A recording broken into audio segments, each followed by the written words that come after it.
What's going on YouTube? Jacob's Garage here. Today we'll be changing the fuel filter and fuel water separator on a 2016 Dodge Ram 2500. This does have the 6.7 liter Cummins turbo diesel, so let's get to it. Okay, the first thing we want to do is gain access underneath the hood. And then the first step we're actually going to do as far as replacement is change out the fuel filter underneath the hood. All right, as you notice, there's a yellow valve right here, pressure release valve. What you want to do is turn that, get a little bit of access.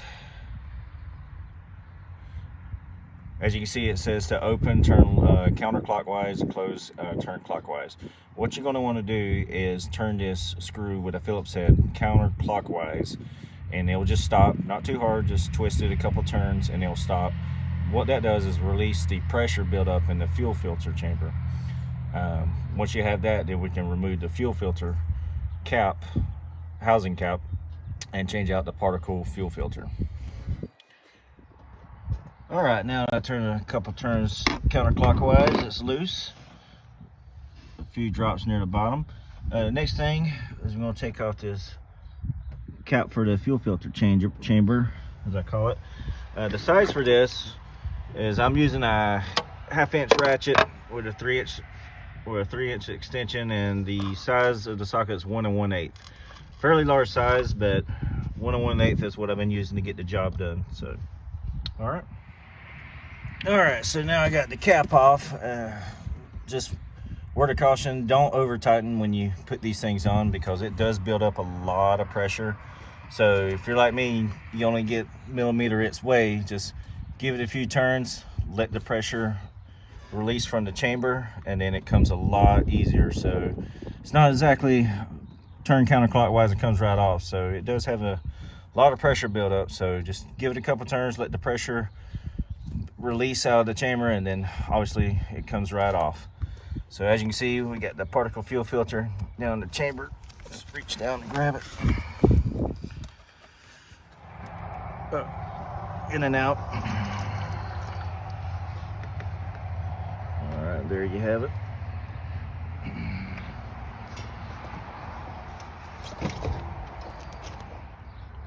I apologize for not showing this earlier in the video, but the part numbers that for the replacement for the fuel filter is going to be a MO867 or Mike Oscar -867, and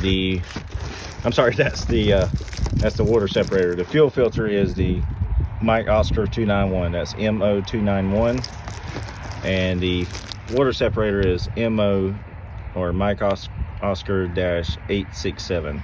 And I'll put this in the description for the part numbers.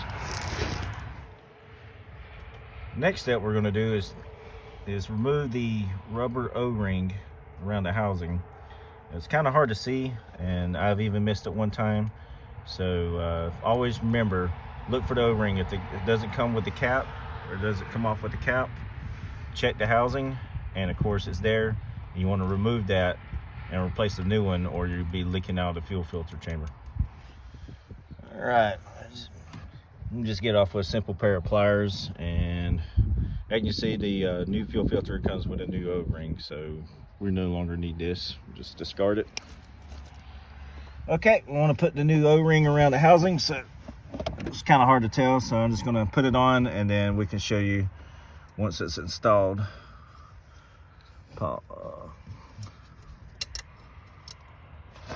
Okay, we got the camera. Got it? Yeah.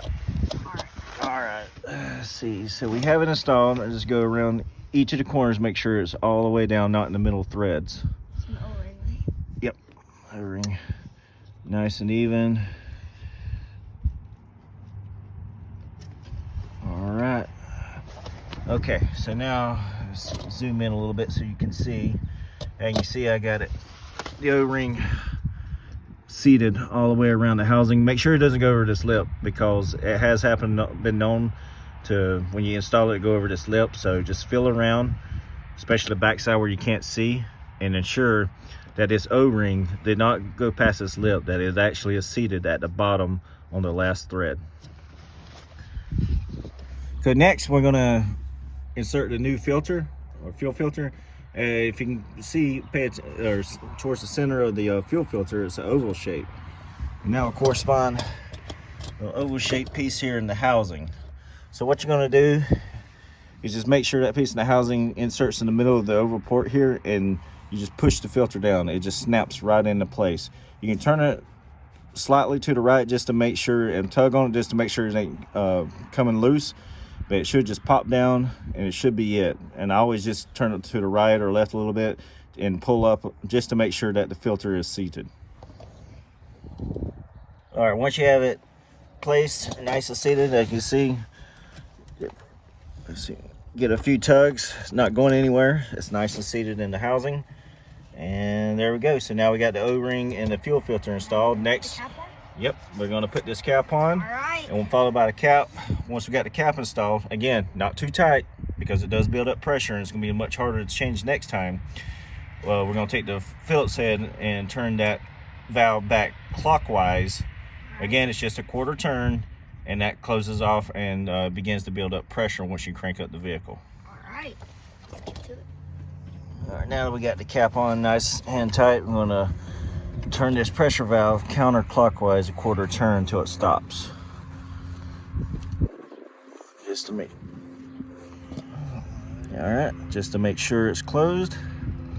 All right, again, you want to make sure that's fully closed because the vehicle will, fuel line will not build up pressure, and then your vehicle won't start if you do not have that tight. So, all right, next we want to change out the fuel water separator.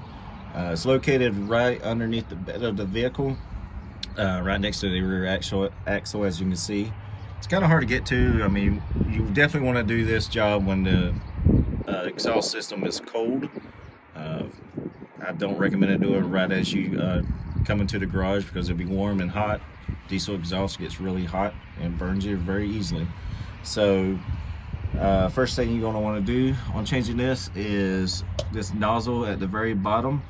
You're going to want to turn that approximately quarter turn, just like we did on the fuel filter pressure release valve. And what this does is also release the pressure in the fuel water separator. It will leak a little, no calls for alarm.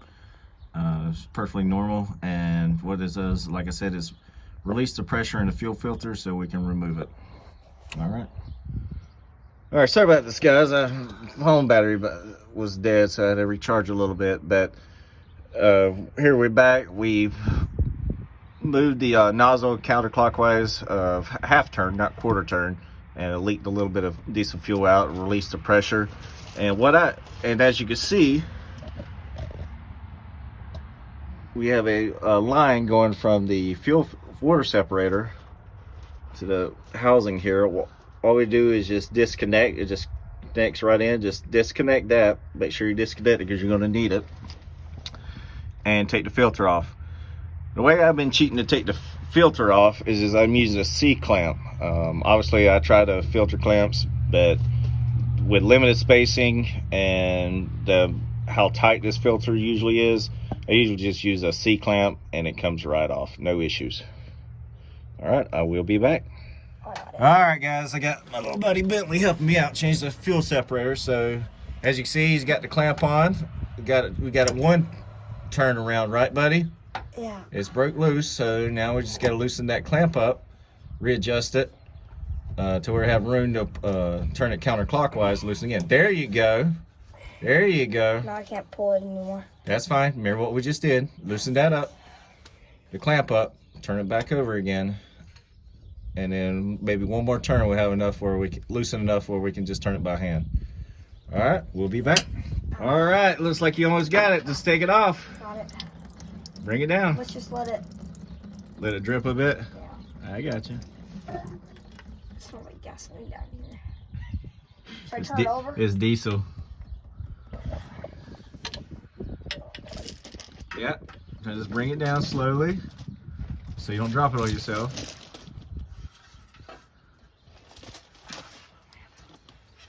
Oh, I got diesel on my pants. Yeah, so you don't bring it on you. Okay. All right, guys, now we got it out. All right, good job, Bentley. All right, we're gonna let it leak down a little bit, and then we'll show you the next step, in which we're gonna take the electrical connection off the bottom of this fuel separator and put it on a new one. So that actual piece gets reused, or recycled should I say, and then on the new filter. And it does take a special tool to make things a lot easier because it's plastic, so you don't strip it off. But I'll show you that in the next few moments. All right, so now we got the fuel filter or fuel water separator in the clamp. We're going to take it off with our special tool that we got from Amazon. I'll go back and get the part number and put it in the description. So fairly cheap tool, but it is the right size to fit this nozzle that comes off the bottom of the water separator. And like I said earlier in the video, we do recycle it. It does get reused. All you get to replace is the fuel water separator filter itself. All right, Bentley, let's take it off. All right. First you bring it in through the sensor. Put it right there and counterclockwise. All right, we got it. Got it, all the way off. Just have to lead it around. Yep, don't let it hit the ground.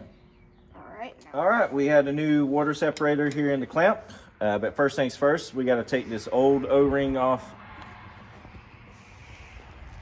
first, and then we replace it with the new one. O-ring. It comes with a pack with the water separator. Comes with all new gaskets. Again, we have it seated towards the bottom, all the way around. Make sure there's nothing obstructing it. Once we have that, we start put it on the new water separator. And tight. And then once we complete that, we don't want to over tighten this. Just nice hand tight. Yep. It builds up pressure. Just how I did it. Yeah. Just a couple turns. Just how I was loosening it. All right, nice hand tight. Yeah. Even though it was the water thing was turning. All right, it's and still all right. next thing to do, make sure we close this nozzle back up. Remember, we loosened it up to release the pressure. Mm-hmm. Nice hand tight. Well, too tight. It does build up pressure. Nice hand tight. All right. All right. Once we do that, let's take the clamp out, and don't forget our new gasket for the filter.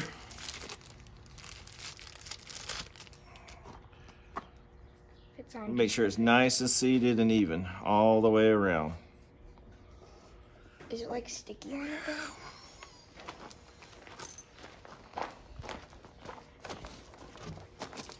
And generally what I do, people like to use oil, fuel. I just take some 3-in-1 oil. Usually 1030 weight is what it is.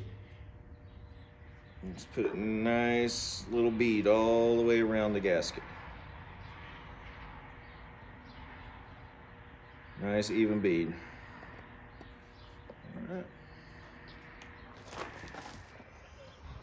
All right, we got a new filter on. Bentley, you're going to tighten it up. Yep. Tighten it until you stop, and then I'll check your work afterwards since I'm the supervisor. Always supervise and verify. That's so cringy. Nice and tight? I can't pull. I want to make sure Yeah. it's leaking. All right. Here, I'll get in there and double check. All right, guys, now that we got the filter locked in, we're going to put this sensor, hook it back up to its the harness. So it's right here by the rear axle, facing the front of the vehicle. Just snap right into, you hear it click like you just did, Yep. and we're all done. All right. All right, so we're gonna crank up the vehicle, make sure we have no leaks. All right. Bye, guys. All right, now we got the vehicle started, and we're gonna check for leaks.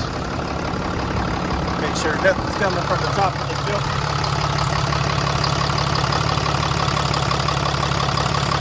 No leaks from the top so far. This is where we're done. All right. Bentley, look underneath there. Is there any? See any leaks? I don't know where it's wet from where the filter. Is it leaking right now? I don't think so. Look underneath. Go underneath and look. Oh, this hurts. Always double check your work. Guys, this hurts. Throwing rocks, dude. No leak? Doesn't look like there's a jerk spot. All right. We're all set. All right, YouTube. Until next time.